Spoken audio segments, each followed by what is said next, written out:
I would like to welcome everybody today who's joining us for this webinar. Really excited to have part two of this summer series.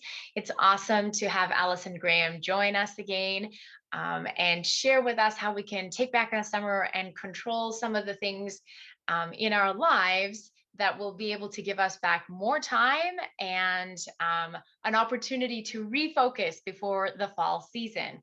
So thanks, Allison, for joining us for part two. Really excited about also announcing that there was going to be another winner as well for your book, Take Back Your Weekends. So we'll be announcing that on social media and sharing that with them.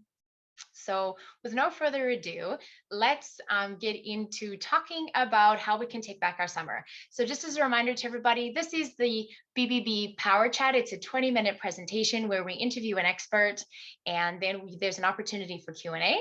So if you have any questions, put them in the chat box, and then we'll answer them at the end. So Allison, welcome. Awesome. Thank you for joining us. Oh, so good to be here for our second installment of Take Back Your Weekends. And if you are joining us, thank you for this, because it means to me that you're committed to having a great summer while still loving what you do and doing the work. And it is possible to have both: a lot of success in our careers and a lot of time off to play and enjoy and fully embrace that.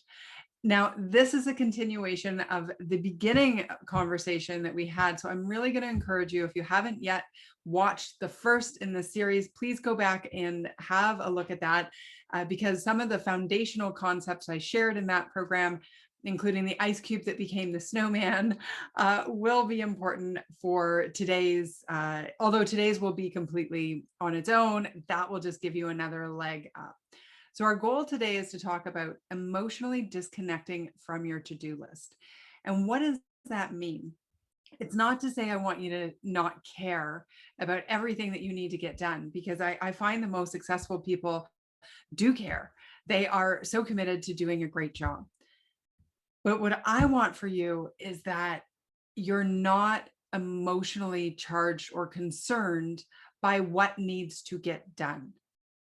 Because if you are interpreting your to-do list as a very stressful trigger in your life, it makes it really, really hard to ever truly relax. Because in the back of your mind, you know that I've got to get that done. I've got to get that done.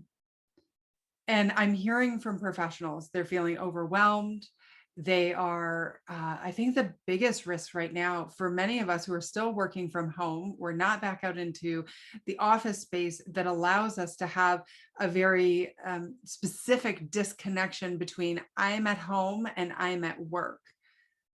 Because we're not living that, because everything is together, it just melds together, which means this work is incredibly important, even more so now than it ever has been.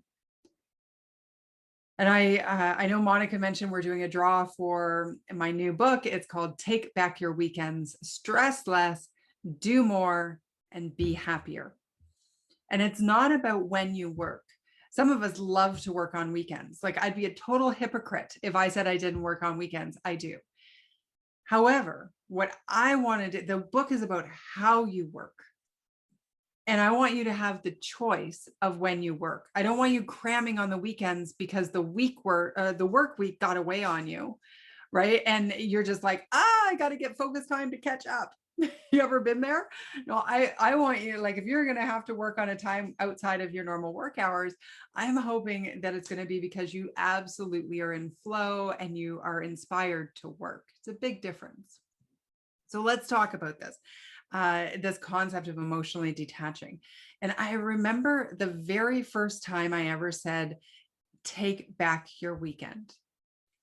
I was leading an executive retreat talking about resilience. That's the work I teach. And by about 2 o'clock in the afternoon, one of the executives started to cry. And, as he took his glasses off and wiped his tears away, he said, Allison, he said, I'm so scared. I'm going to miss my kids' childhood. He said, I work every Saturday and Sunday and it's still not enough.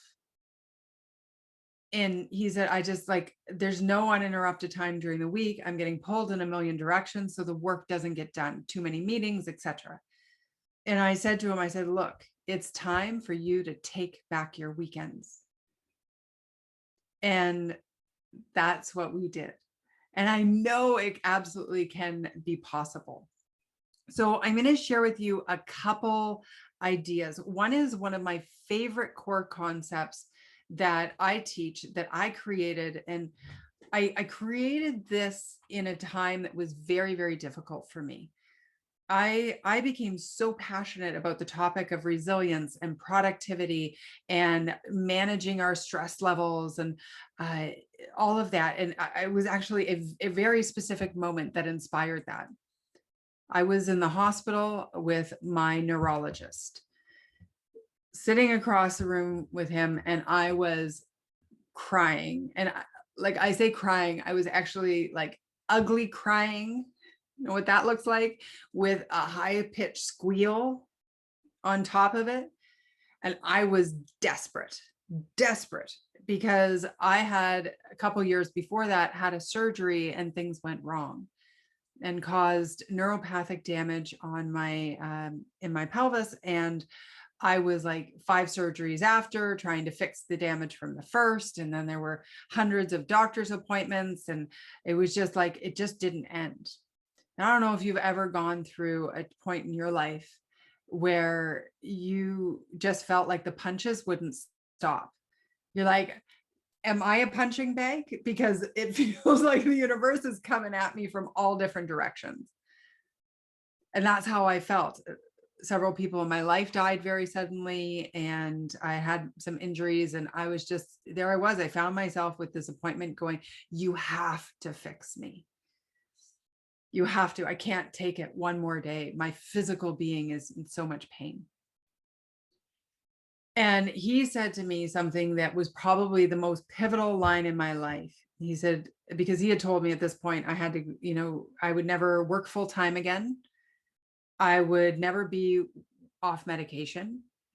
And it was time to consider going on disability. And through the tears, through the frustration, through the exhaustion, I knew that that wasn't the answer.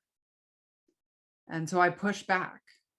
And he said, Allison, then you're going to need to figure out how to be resilient.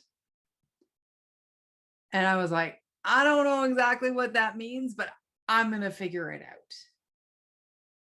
And through that process and through the journey, I created this concept that I'm about to share with you.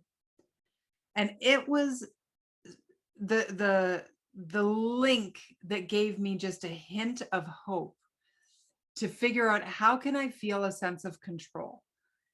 Because, if you've gone through a really tough time in your life, that there's so much about our worlds that are out of our control. There are factors that can just, if we're not careful and we're not sturdy and grounded and confident in this moment, in our own selves and our goals and the path that we're on, we can get pulled in a whole bunch of different directions.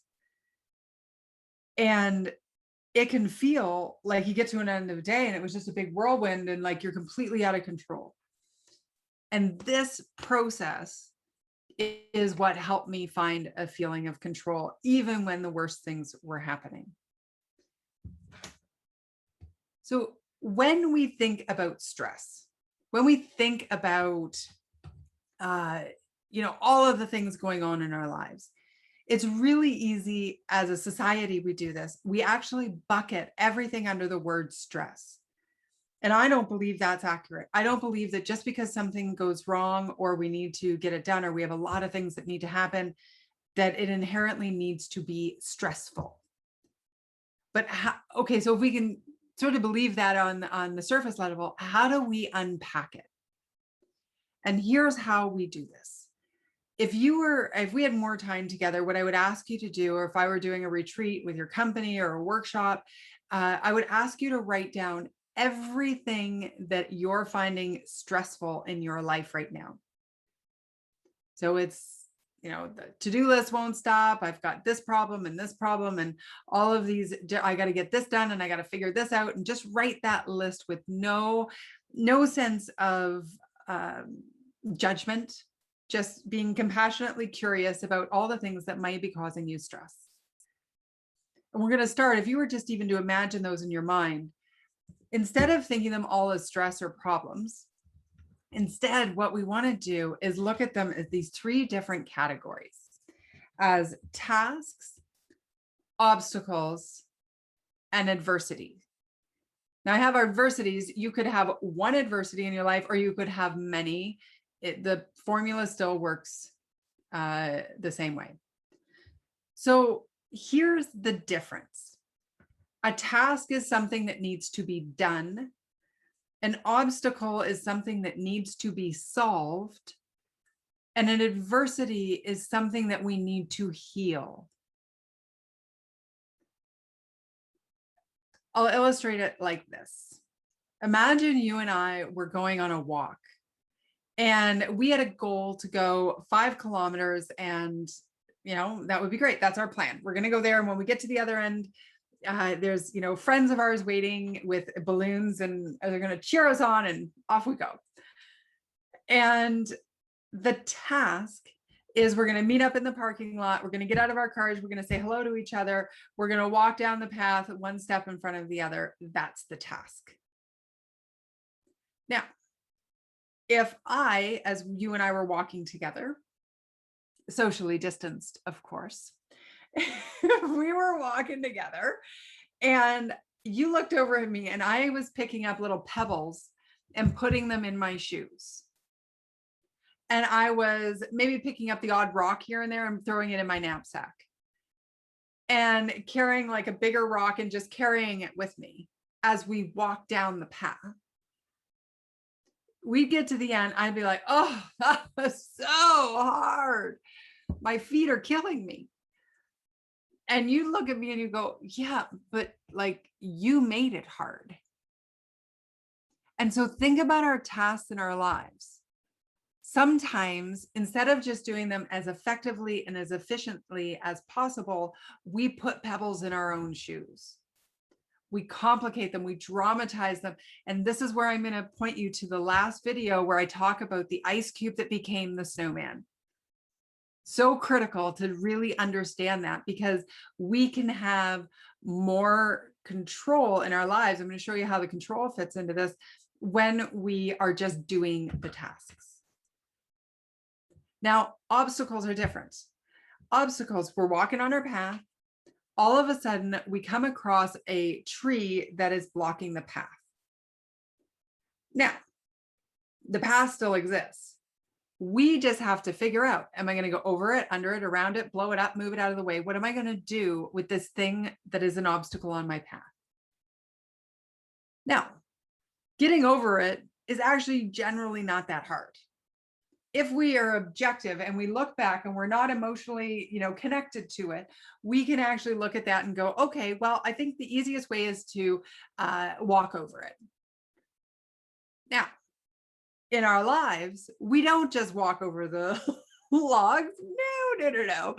Sometimes we sit on the log and we rub the log and we tell it our dramatic stories. And sometimes we hug the log instead of just getting past the log. And those are our obstacles. And if we really truly want to be fully productive in our day, fully resilient to all the challenges that we face, we need to stop hugging logs. Just look at those obstacles objectively without the emotional connection and be like, okay, this is the best way forward. And this is what we're going to do. Okay. So now adversity is very different. Adversity, we're walking on our path. All of a sudden, there is an earthquake. And in front of us is a sinkhole.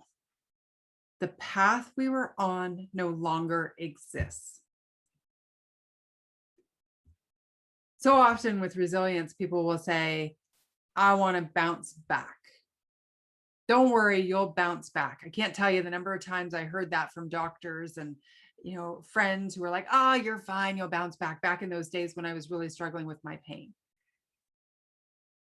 But the thing is that the very notion of change is that what was is no longer.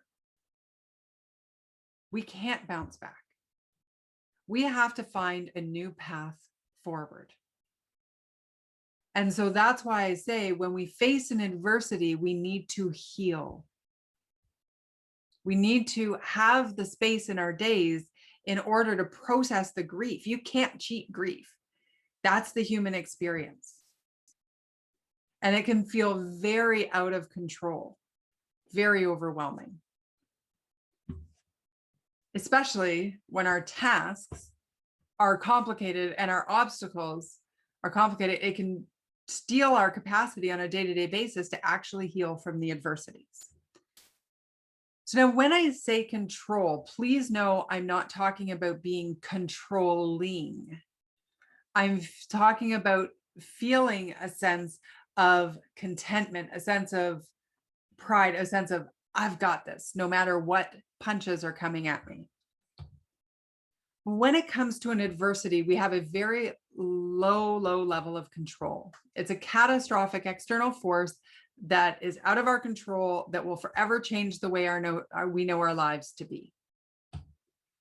However, with tasks, we have a very high level of control, meaning we can, look at what we need to do, be really organized about it, implement, do as efficiently and as effectively as possible, and being sure we're not adding any pebbles or snow, refer to the last video, to them. And with obstacles, we have a sense of like a medium level of control. Okay, thinking about, sure, if something goes wrong here that somebody else did, figuring out your part in it and how you can move forward with the information and the circumstances is key. Here's the cool thing. They all mix together. Tasks, too many of them left undone is going to cause an obstacle. And what I often find is that too many tasks not done efficiently and effectively will ultimately steal your time to create new obstacles, which is why you can't take time off and feel confident about taking the time off. Something I've noticed in my own life is when my days are, I get the task done, I get the most important task done, I have objectivity to clearly solve the obstacles that I face. When it's time to turn off the computer and go, I'll tell you, the freedom is there. On the days when I don't practice what I preach and I get caught up in the whirlwind of the tasks, etc., I don't have as much opportunity to relax. Too many obstacles left undealt with will cause adversities, and it goes the other way. When you face an adversity, from every adversity will come new obstacles. From every obstacle will come new tasks. So I hope you can see how this works. So with the minute that we have left before we go into Q&A, I just want to share. So in my circumstance, and you can apply this to your own, my pain, my surgery, that was an adversity. I had no control over that. I couldn't bounce back, despite that my desperate pleas to my doctor to be able to bounce back. From it came new obstacles. I started thinking, okay, what are the pieces of the puzzle that my pain won't allow me to do? Well, I can't drive myself to my gigs, my speaking gigs in Toronto. That was a big deal. So I had to figure out how can I do that, and couldn't afford a chauffeur. So like any strong, independent woman, I called my mom. I asked her to drive me to my gigs and she said yes, which is awesome. And then there were the tasks, and that would be a task. So any solution to an obstacle will ultimately create more tasks where we have a high level of control. And so what I did each day, even though I was in pain, is I was very organized about the tasks. And we don't have time today, unfortunately, maybe we'll talk about it on the next one, to go into the task circle. I talked about it a bit in the first video, so definitely have a look at that. And if you win my book, Take Back Your Weekends, Stress less, do more, be happier, you will actually hear all about how to do that. But if you're at least thinking of all of the things you need to do, look at them objectively and say, am I doing them as effectively and efficiently as possible? Which may mean that the way you do it now is not necessarily the best way to do it.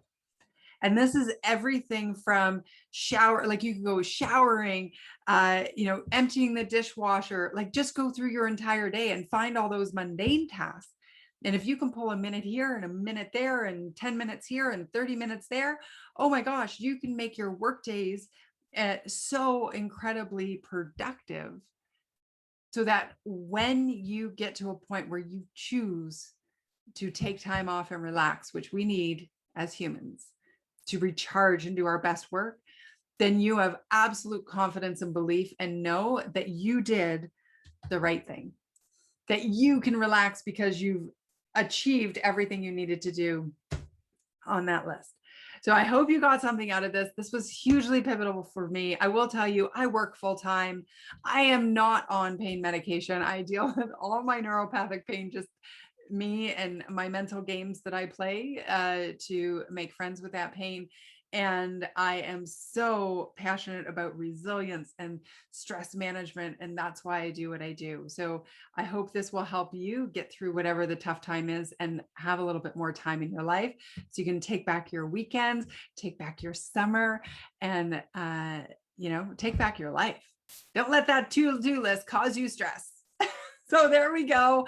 I will leave it there. And until next time we meet, I hope you will stress less, do more, and be happier. Thanks for having me. Thanks so much, Allison. I'm taking a look at some of the questions. Okay. Like one of the things sometimes that people struggle with is, you have a giant task list, but then you just think about, okay, do I really have enough time to actually tackle some of these tasks? And I think we get caught up in that. So how do you, because you said the example of, take 5 minutes and do something, or take 10 minutes and do something. Like how do you even just prioritize that, or just think about 5 minutes as being an efficient amount of time? Yeah. So the key is anything that's going to take you longer than 25 minutes that's on your list or in your task circle, I'm going to challenge you to break it down into smaller pieces. Because, like, for example, when I used to do a podcast, it took me about 2.5 hours from start to finish to deal with the show. Well, I rarely ever had 2.5 hours to do it. So I would procrastinate. And that just became the way, like, it was a frustration then.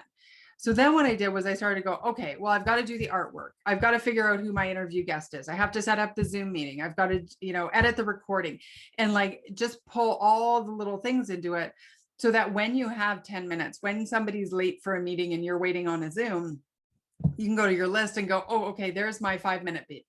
There's my, 2-minute thing that I can do. There's a 10-minute thing. There's a 15-minute job.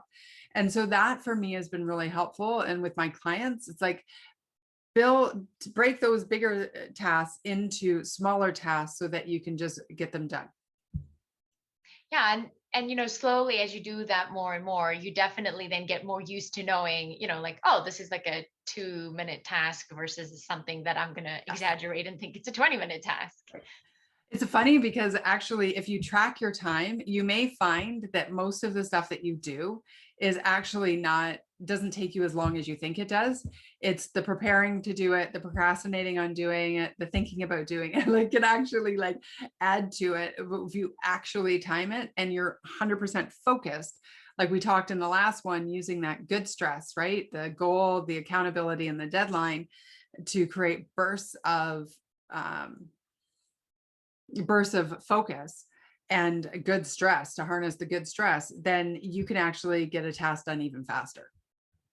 Yeah, these are some really great suggestions. So in our next and last session of the summer, we're going to be talking about the problem solving framework. So, thank you everybody for joining us today. And we will announce the winner for today's session on our social media. And then Allison will mail you out the book directly. And please join us in the next few weeks for the final session. And we hope that you have a great rest of the day.